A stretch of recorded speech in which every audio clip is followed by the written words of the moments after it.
صحابہ کرام کی جماعت ساری بڑی شانوں والی، لیکن کچھ لوگ ایسے ہیں جن کا زیادہ تذکرہ نہیں ہوتا،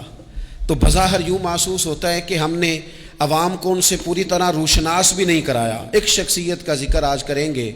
جن کو میرے نبی پاک علیہ السلام نے فرمایا، حضور نے فرمایا، صحیح بخاری میں موجود ہے، فرمایا یہ نیک آدمی ہے۔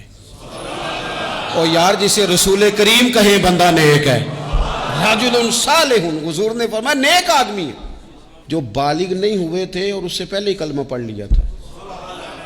جو حج کے مسائل سب سے زیادہ جانتے تھے، جنہوں نے 60 سال مکے اور مدینے میں فتویٰ دیا، صحابہ ان سے فتویٰ لینے آتے تھے، جو بدر کی جنگ میں بھی گئے، احد میں بھی گئے، پر محبوب نے فرمایا عمر تھوڑی ہے، ابھی واپس جائیے۔ خندق میں شریک ہوئے اور اس کے بعد ہر جنگ میں شریک ہوئے۔ مستدرک میں موجود ہے، حضرت جابر ابن عبداللہ فرمایا کرتے تھے زمانہ بدلا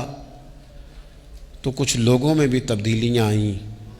میں نے بڑی دنیا بدلتی دیکھی، پر جن لوگوں کو نہیں بدلتے دیکھا نا، ان میں یہ شخصیت ہے جو ہمیشہ ہر دور میں ہر عمر میں نبی پاک کے طریقوں پر پوری طرح کاربند رہے، اوڑھنا بچھونا، اٹھنا بیٹھنا چلنا، ہر وقت حضور کی محبت میں غرق ہو کے کیا۔ کون ہے بھلا؟